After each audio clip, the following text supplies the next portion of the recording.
Hey guys, so I get this question a lot, right? I do. So how do you build your dream team? Now, usually I'll give you a cliche answer like, work on your team, make sure they're doing their job, you do this, do that. Nothing too detailed, right? Nothing too personal, but I did get an opportunity last week to speak at Halt Prize 2020,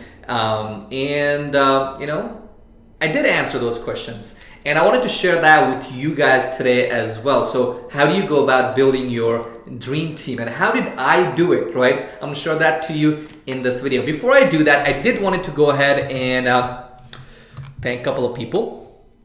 So Halt Prize 2020, Biplab Karki, Bishal Bashal, Apeksha Gimire, Tunisha Kewali, and Anisha Adhikari, and the team at Pulchok Engineering College. Thank you so much, guys, for having me. And this is a condensed version of that talk. And when I was giving that talk, right, it was 4 a.m. in the morning. I missed out on a couple of things, and I'm gonna cover my bases in this video. So enjoy, and let me know what you think on the comments. Okay, so building your dream team. Now, why is it so important to actually build out your team is that, whenever you start a company, anybody can start a company, right? Whenever you're starting a company, that company will die along with you unless you turn it into an empire. What does that mean? So that means that, let's say you have a company, anybody can start a company, right? But unless you have the right team to take it beyond the galaxy, right? Beyond the years, it's gonna die with you. So that's why you do need that dream team to take it further than just your life. Now, so back in the day in 2000, so I started my business a long time ago. But back in the day, I was a one-man show. I did everything on my own, and things were not that bad, right? So back in the day in 2009, this was my revenue. Now, if somebody's looking at it, right, they're like, you're making good money. You're a high school kid and you're making $500K a year. That sounds like a good deal to me. It was. But here's the problem, right? Here's the problem. So if you take a look at those revenue, right, 2009 through 13, do you see how it's not actually growing? It's supposed to. Your business is supposed to grow like this. Usually, right? It doesn't happen. But that's what's supposed to happen. Now, why is it bad? Now, at that time, it wasn't bad. It was like I was making money. But I did realize something. Because losing customers, churn rate, is a part of business, right? As you start losing customers, you will eventually, right? Every month, every day, you lose customers. But you got to have times 10 the customers coming in to your business to make the model go like this, like a linear, simple graph. Now, that's not happening. What's happening on this graph is my revenue, that's my KPI, it's a plateau. Now, what does that mean? What does it mean when there's a plateau on the business? Let me explain. So you've seen the movies, right? On the movies, and you see that EKG line going up and down, up and down, up and down, right now. And at the end it goes, dee, right? What does that mean? It means the person has died. He or she has passed away, right? Now, similarly, in a business, if your KPI is revenue, or let's say it's number of customers, right? If it's plateauing, it means that something is wrong on the pipeline. Well, maybe. Does that mean the product is bad? Not really. You're making money, right? And keep in mind the sample has to be right. You can't be having 10 customers or making 10 bucks. That doesn't make sense. You gotta have thousands, a good sample. Now, if you have a good sample and you're making decent money, but there's a plateau, what does that mean? It means that, it doesn't mean your product is bad. It doesn't mean you're bad. It doesn't mean there's not a market fit. There is. The problem is you cannot scale it. Now, why can't you scale it? It's because, that's me. I did all that, right? I was working alone when I did that revenue. It's not scaling because I can't have hundreds of people like me, or I was too greedy. Like I was so greedy. I wanted to keep all the money and I didn't hire people. I want to do it myself. Need a graphic on the system? I'm going to do it myself. Need somebody to do a phone call? I'll do it. So I did everything on my own, and that was the problem. The problem was that I was not valuing my time enough. That's one mental note, right? And number two is I was too greedy. I mean, imagine a high school kid making good money, and of course, so that's old me, right? Now, so at that point, I realized what I needed to do. I needed to clone myself. More of me. Imagine more of me like this. Now, is that possible? At least not yet. Maybe in like 50 years. Maybe. That depends on you guys. Maybe, right? Probably not. So it means I have to clone myself. I have to get people like me on the team. Now, that's impractical. That's not going to happen. Now, the best second option is to hire people who are smarter than me. Now, a lot of people, they say, hey, you did a great job. No, I didn't. My team did. So that's why it's so important to have the right team. Right team who's going to manage your company and take you to the next level. Now, keep in mind, like I said earlier, if your company is just a company, anybody can start a company. Like I said, you have to turn it into an empire that can run without you. Okay? If your company ends with you, so usually what happens is, let's say you're a plumber, and you start this plumbing business. The business, it's okay. I'm not blaming plumbers, but the business dies along with you. It does. It does. Now, to solve that problem, you need to have the right team that's going to take your business to the next level, to the moon, right? To the moon, right? Now, so getting more people involved on your business. Now, I did that for a couple of years. Now, they didn't really work out, being honest with you. So I'm not perfect, but I did learn a lot. Now, I could give you like 50 things that you can do to make the process easier. I'm not going to do that because that's too long and boring. But however, I'm going to give you 4 things to take away from this video that's going to help you build your dream team. Let's move on. So, the first thing is, it's not what you say, it's how you say it, right? So, a lot of people say, it's what you say, it's what you say, it's what you say matters. That's not true. It's how you say it. Okay, let me explain. So, I got 2 envelopes, A and B. We're going to write a letter to your mother or my mother, okay? Letter 1, I'm going to write down, Mom. I'm writing it down. Mom, you were horrible. You didn't raise me properly. I am who I am because of myself. That's it. Letter number B. I'm going to write down, Dear Mom,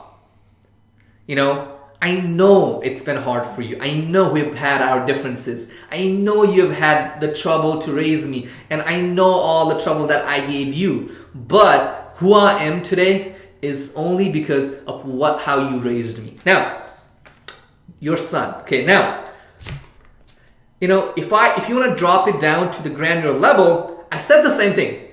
I said, we've had troubles. I am who I am because of you, right? I did say that on this video too. I said, Mom, you were horrible. You sucked at raising me. I am who I am because of myself. Now, in a way, I did say what I wanted to say. But on this one, I said it better. Because this one, it's going to make my mom's day horrible if I mail it to my mom. And she's probably going to slap me, maybe. This one, it's going to make her feel good. I said the same thing, but I said it differently. So it's not what you say, it's how you say it, how you position it. Okay, so keep that in mind always. So it's not what you say, it's how you say. It's how you say. Got it. So with your team members, right?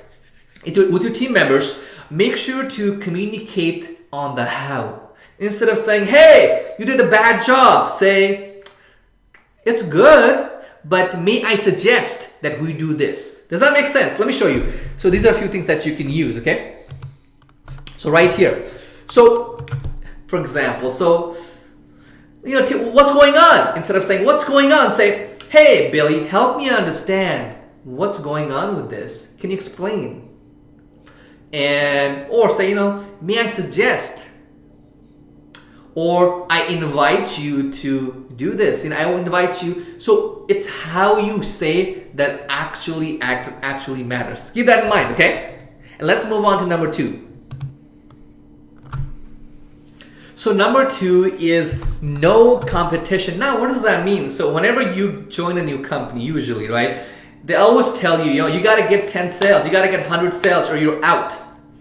See, here's the problem, right? So whenever there is a competition, you don't learn. There's no growth. And eventually people will get tired. Let me explain. So back when I was in like 2nd, 3rd grade, right, my mom was like, oh, this kid is doing, this neighbor's son is doing so good. She always complained that some other kid was doing better than me. I was like, who's this kid? Who is this kid who wants to be better than me? So I focused all my energy trying to beat that kid. Now I'm thinking, right, I gotta beat this kid. I did everything in my power to beat that kid. I didn't learn anything. I just memorized everything. I got the good grades. But eventually, when that kid left the school, what did I end up with? Nothing. I didn't learn anything. So think of it like this. In your home, your mom, dad, your sister, brothers, cousins, whenever there is competition, people don't learn. So on your team, make sure you diffuse the competition. You don't want competition. What you want is for them to be, working efficiently, like their brothers, their sisters. Make sure they are efficient. Okay, don't worry. Don't try to have a competition. Who gets the most sales. That does work at some level, right? But if you want to create that dream team, that top team, it doesn't work. Now, it might work having that competition early on, but eventually people run. So let's say you have to get 100 sales every month. You're working for 2-3 months, then you get tired and you lose out, you get fired. The company, they're going to replace new person who has that energy. It's a cycle. So they're not really building a team. They're just sucking all the power, all the fire from that person and replacing them. Now, if you want your company to go to the next level, you have to create that, that bond between those people that are working together. You don't want people to be scared to ask a question to another team member because that's my competitor. I don't want that guy. I want to be able to say, hey, Bob, hey, Bill, hey, Nick, how do I do this? Can you explain? See, that's how families, that's how team should work, okay? Now, let's move on. So like I said, you cannot learn when there is competition. So diffuse the competition, okay? Diffuse the competition. Now, number 3, motivation with dopamine. Now, what does that mean? So, that applies to me too. That applies to all the team members too. So to make your team members efficient, you have to motivate them, right? Now, you can't motivate them once and then just forget about it. That's not gonna work. So back in the day, what I was doing was I was giving people high fives. I came to the office, I gave people high fives, high five, fist bumps, right? I gave them candies. Now, I did motivate them. I came, so I actually walked into, like, when I got to work, I came to my office, I was giving people high fives. Now, eventually, it doesn't work if you're creating an empire. Now, if you have a couple people, do what you're doing, you'll be fine. Now, if you're trying to create that empire, how am I going to give a high five to someone in Romania? How am I going to give someone a high five in India, right? It doesn't work. Now, what is motivation? Motivation is that, dopamine, it's a neurotransmitter, it's a chemical. Just know that. You don't need to know too much. It's a chemical in your brain that makes you feel happy. Now, usually, you get that dopamine release after exercise, sex, and a small victory. Something that tells you, good job. Now, let me explain. So, back in college or back in school, let's say a professor said, hey, what's 2 plus 2?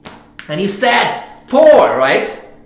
And the professor said, good job, good job, good job. Now, Wouldn't that make you want to answer more questions because he said good job to you? It would. That's called dopamine release. Now, I should go to, I love singing and teaching it to you guys, but it's called the dopamine release, right? Now, how do you do that? I mean, you can give people high fives, but how can you make it automated? Let me explain. Let me show you what I did.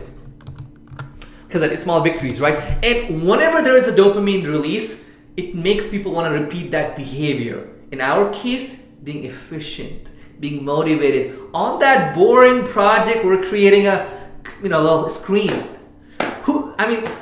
It's super hard to get excited about doing the same work every single day. And you need that motivation you need to put that motivation on your team members. So how do you do that? So dopamine. And like I said, dopamine makes you want to repeat that behavior every single day. In and out, in and out, in and out, right? Now, so here's what you need to do. So find a familiar or similar behavior that's already exists. For example, okay, let's say if all of your team members open up their laptop when they get to work or check their email, that's something they already do. Now, on top, add a new behavior. Simple as that. Okay, so for example, here's what we did. So we actually did this. So every morning, I sent out an email to everybody across wherever we had offices, an email. It says, hello, Tom. Excited to have you back. Today's key for a vending machine is 2024 now. So we had a vending machine where you had to put real money. But if you were our employee, if I gave you a code, you could put that code and get a free Coke, candy, and things like that. Now, I did this I still do it. It works because when they come to work, they're expecting this. So they already opened up their laptop, they already opened up their email, they expect this email. Whenever they see this, I need to work harder. That's how you get your team to be motivated. Keep in mind that, like I said, you have to have your team motivated. Okay, let's move on. We also did this. So we had Starbucks gift cards on the table every Friday. It works. Okay, same thing every Friday. Now, I think this is one of the most important slides. So whenever you're building your team, a lot of people go one way or the other. They either hire all the experienced folks or all the inexperienced folks. Okay, let me explain.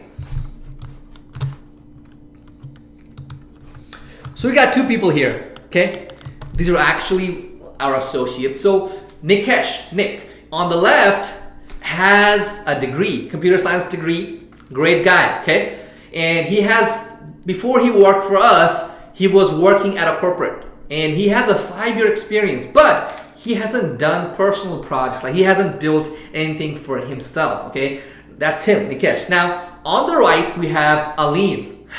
This guy's in trouble. Just kidding. Aline, on the other hand, he doesn't have a degree. He learned coding on his own. He doesn't have a computer science degree. He doesn't have a corporate experience, right? So he didn't go to work for a big corporation where he had to wear a suit. He's always been working with his underwear, or just randomly, right? He's working from his living room. He's working from Starbucks. He doesn't care. Now, but he has built so many personal projects that he didn't build them for money. He built them for fun. So you got experience on the left and inexperienced on the right. Now, who do you hire? Do you hire somebody with a college degree or without a degree? Who do you hire? So right now, who do you hire? One, Nikesh or Aline? Most people might go with Nikesh because he has the degree. He has that stamp, okay? It's not like he's a bad guy. People do go with Nikesh because you want somebody disciplined. I get it. Now, here's what's going to happen, okay? If you hire all the people like Nikesh, okay? Right here, experienced folks. Now, what's going to happen to your company is, Nikesh, I need you to do this, okay? Doesn't matter how. He's going to tell me, oh, sure, I can do it, but we're going to have a limitation. We can't do that. Trouble. Now, it's good to have experienced lawyers, CPAs, and things like that. But if you want optimism, creativeness in your company, you got to have people who don't have experience, or think of it like this. So if I told Aline, the guy who's not experienced too much in corp, if I told him, hey, can you do this? He's like, okay. And he's going to give me 10 ways how to do it. How? Because that guy is visionary. People who are not built out of that, college box. I'm not saying, people coming out of college are bad, okay? If you can do both, you'll be fine. But people who learn things on their own, people who build themselves on their own, they are more creative. Now, so here's a solution. On your team, I want you to have a mix of both people. That's the ideal way to build your team. Now, like I said, have experienced programmers. Have inexperienced too, because if you have inexperienced people, they will say, let's do it. I know how we can figure it out. Experienced guys are going to say, oh, we can do it, but we're going to be limited with this. See what the problem is? That's it. Now, so today you learned a lot of stuff. 4 things. You're like, how do I remember these 4 things, bro? I'm going to show you how. Home. So why home? So home. Just remember home. So home, how you say it? O, no competition. M, motivation. E, everybody. Make sure you have both mix of people on your team. That's it. You got it. So that's how you go from building a dream team. Again, thank you everybody for watching today. Make sure to, if you have any questions, please reach out. But thank you so much. Again, thank you everybody who played a role in my life and also making it possible for me to bring this video out. Thank you so much. Have a blessed day.